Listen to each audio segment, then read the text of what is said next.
Hello and welcome to Linking Safe and Healthy School Activities to Early Warning Systems and Resources. Today we'll be hearing from Dr. Robert Balfance and Rita Foy-Moss.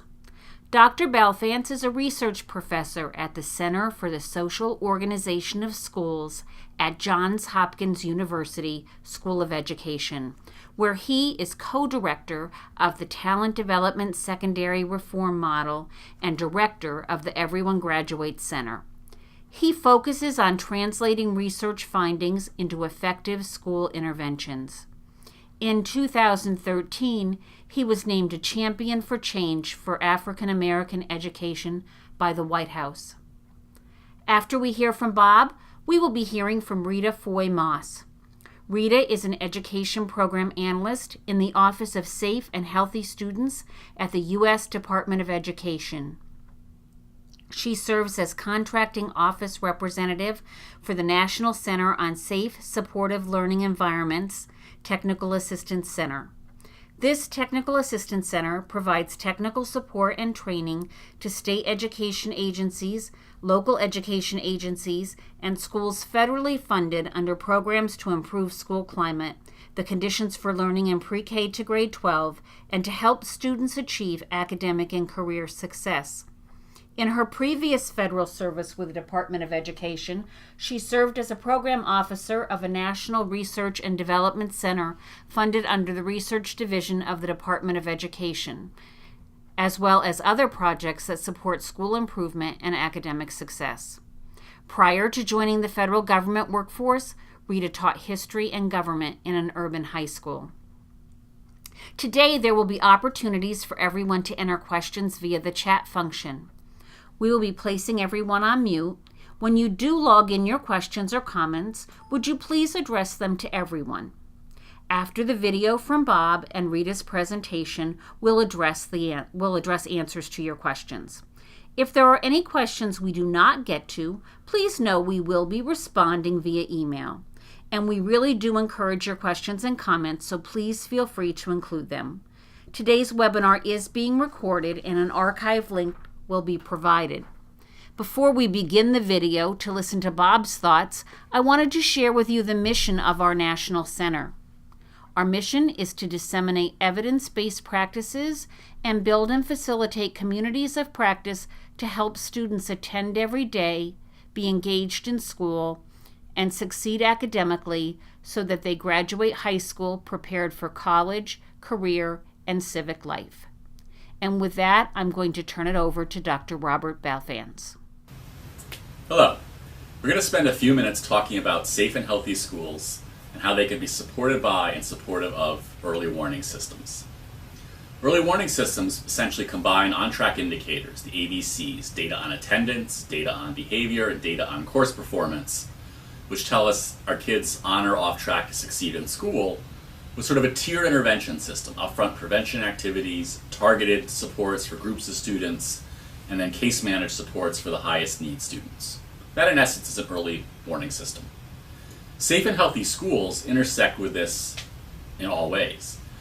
Essentially, if students do not feel safe in school, either going to school or in school or feel like they're being bullied, they're not going to come every day. They're not going to be focused when they're in class. They're not going to get their work done.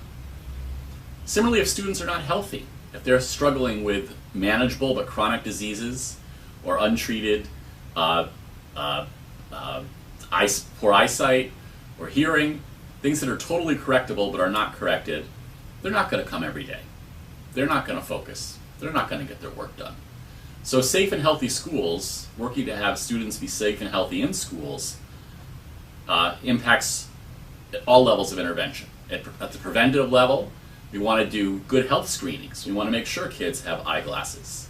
We want to make sure kids have hearing. We want to make sure kids don't have untreated dental needs. That's one of the major reasons kids for health stay out of school, is just the pain of untreated dental care. We want to make sure students feel safe in school. We created safe ways to school and in school. We have a strong anti-bullying posture and programs so kids feel connected at school. And that's really the biggest preventive activity we can take to have a safe and healthy school, is really having kids feel connected to school. Schools that are high in relational trust between students and teachers and students are schools that are safe, even if they are in fact in unsafe areas. So there's a lot to be done from a safe and healthy school perspective on the preventative side, which will really drive down those ABC indicators. At the targeted level, similarly, there's many things we can do. For students that have untreated asthma, there are many ways we can provide better treatments in school or better environments in school that don't trigger those asthma attacks that will impact those students. For kids that have been impacted by violence, we can have grief counseling, we can have anger management, we can have meditation, we can have all sorts of things that help repair the damage done by that exposure to violence.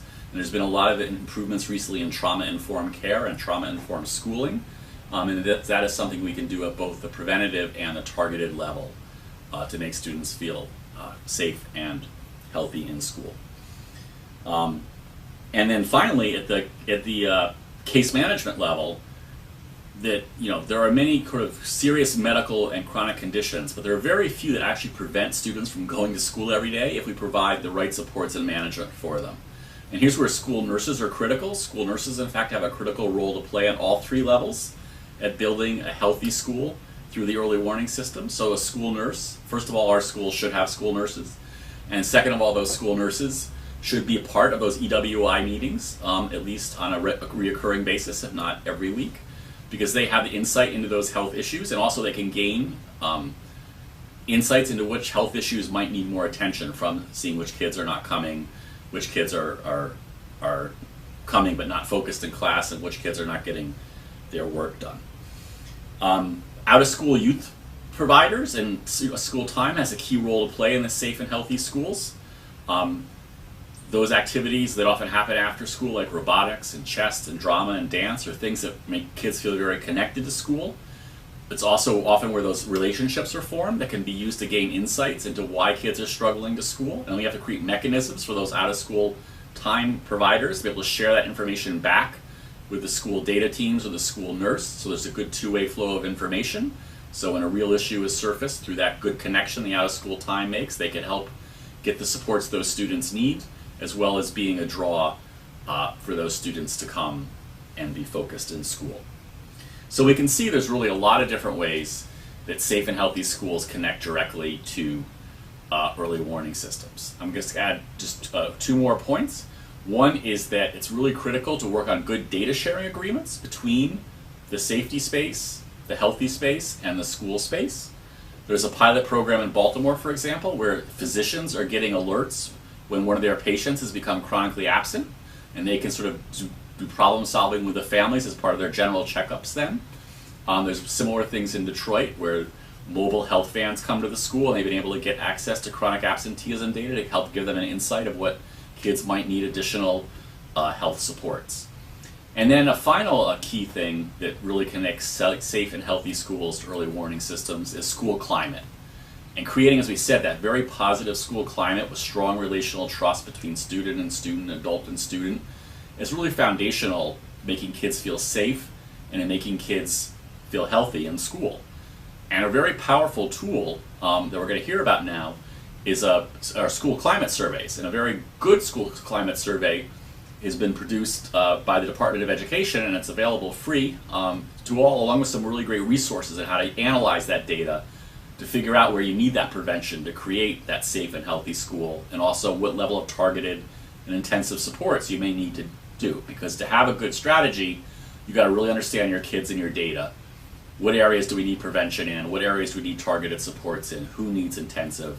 School climate surveys can give us a lot of important information on that. And we're going to hear from Rita now from the Department of Education on some of the tools they have in the school climate area.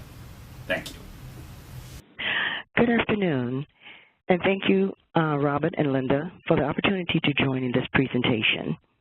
On behalf of the Office of Safe and Healthy Students, this afternoon I'd like to share some good news about a first-of-its-kind set of measurements to support safe, healthy, and academically enriched learning environments for all students and school staff. As a brief background, in the spring of 2016, the U.S. Department of Education, in coordination with the National Center of Education Statistics, the American Institutes for Research, and the National Center on Safe Supportive Learning Environments released a set of school climate measurements and accompanying resources. These resources were developed with the intent of making available to state educational agencies, districts, and local schools valid and reliable measures of school climate, as well as resource materials to assist users in analyzing their data. The new resources include the ED School Climate Surveys, a quick guide on making school climate improvements, and a school climate improvement resource package. The suite of ED School Climate Surveys are more frequently referred to as the EWS, and I will be doing so throughout this presentation. These products were developed to help schools and their planning teams lay a foundation for safe environments for learning and student academic success. These resources can be importantly useful in linking safe and healthy school activities to early warning systems and in school improvement planning. Research has shown us that students learn best when they are in environments in which they feel safe, supported, challenged, and accepted. Adults in schools also perform their duties and responsibilities best when they feel safe, engaged with their students, and supported. So what we've learned from the research is that positive conditions for learning fosters trust, respect, communication, and cooperation among students, school staff, parents and guardians, and the community. The surveys and accompanying resource materials are posted on the National Center on Safe Supportive Learning Environments website, and I will provide the links and contact information for the center on the last slide of this presentation. But a very important feature to note here is that all of these resources are available to potential users free of charge. And now I'd like to provide some more information about the survey itself. Next slide, please. You'll see a screenshot of the Safe Supportive model that was used to develop the survey. The EDSCLS was developed around 3 domains of school climate: engagement, safety, and environment. On the slide shown before you, you will see 13 subdomain topics around which the survey questions are focused: cultural and linguistic competence, relationships, emotional safety, discipline, physical safety and physical environment, bullying, cyberbullying, instructional environment, emergency management, as well as other topics that you see listed on the slide. And I don't have to read them all. But I want to give you a few exciting features about the School Climate Survey. There are 5 surveys included in the suite, 1 for middle and high school students in grades 6 through 10, 1 for teachers, 1 for non-instructional staff, 1 for administrators, and 1 for parents and guardians. For the student survey, administrators have the option of linking the school climate respondents data to other student data sources, such as disciplinary data or incident data. The surveys can be administered at the state, district, or school level. The surveys will enable states, districts, and schools to collect and act on reliable, validated school climate data in real time and provide user-friendly reports. The surveys are posted on a web-based platform, very easy to download and then upload directly to your data system. And just a few more highlights. Districts and schools administering the survey can store the survey data on their state, district, or school-based data systems with access only to authorized users. The student, instructional, and non-instructional staff survey takes about 20 to 30 minutes to complete, and the parent and or guardian, survey takes about 10 to 15 minutes to complete. For the student and parent surveys, if needed, respondents can toggle back and forth between English and Spanish versions at any point while taking the survey. And then finally, the Department of Education will not have access to the data from the schools and districts administering the survey. Next slide, please. Now, a little bit about the School Climate Improvement Resource Package. The School Climate Improvement Resource Package is web-based, action-oriented, and research and evidence-based. The materials included in the resource package were developed to help create and support users of the EWS. Next slide, please. Here's a little bit about the content of the School Climate Resource Package. The package includes a quick guide, a reference manual, action guides for a range of stakeholders, data interpretation guides, online practice modules, customized list of resource items based on an assessment, and pointers for improving school climate based on the use of an assessment. And just to give you a little information about a couple of the items, the School Climate Improvement Action Guide, which is listed, provides action steps on how each stakeholder can support school climate improvements, tips on what it looks like when the action steps are done well, and what to avoid. Stakeholders using this guide include district leaders, school leaders, instructional staff, non-instructional staff, families, students, and community partners. And this is about a 5 to 8 page document. And just a little bit about the online modules. The online modules provide users an opportunity to practice skills on a range of topics, including engaging leaders, partners with parents and students, and collecting school climate data. Next slide, please. And this is the final slide. To obtain more information about the surveys and or the resources, or to view them and download them, please reach out to the National Center for Safe Supportive Learning Environments. The first link is directly to the center if you have questions about the surveys or if you have problems downloading the surveys. The second link will connect you directly to the suite of 5 surveys. The third link will provide you with access to download those surveys. The third link will, again, give you more descriptive information about the resource materials that I just described, and the last survey will give you access to download any of those resources, and I'm speaking about the School Climate Improvement Resource Package. So I'd like to encourage the audience to visit the TA Center's website and to become more familiar with these materials, also, just to say thank you again so much for the opportunity to share these resources.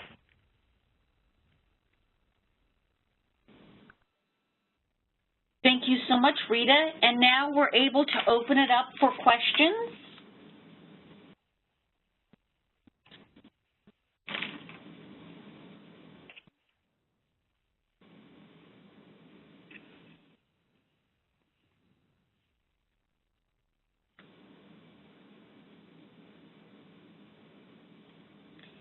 Anyone has any questions either for Rita about the survey or the suite of resources, or for how this links with early warning systems, we'd be happy to take questions and or comments in the chat box.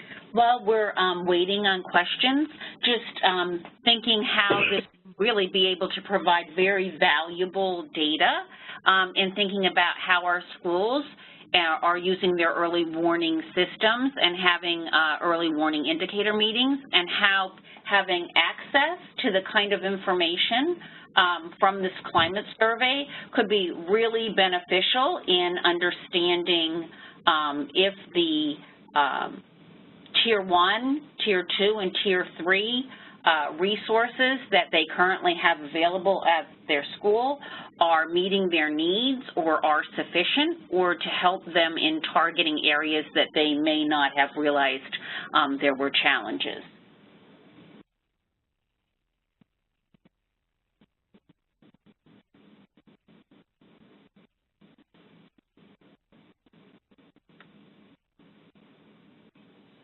Rita, we don't have any other questions or comments at this time. Any other thoughts you might want to share? No, as you just stated, I think that the tools and resources could both be very useful in helping, again, to link to some of the risk factors that have an impact on school climate, again, which is one of the features of helping to use the early warning systems.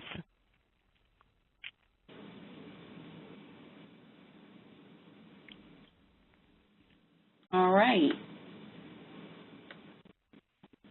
Well, we would like to share that we do have some additional opportunities that are coming up. As you see on the screen, we've listed webinars on early warning indicators and the link to graduation rates, and also methods for identifying root causes on chronic absenteeism, and have provided that those opportunities for registration are on the slide. And we also would like to thank you for your time and participation in this afternoon's webinar, and ask you if you would stay on the line for a brief poll.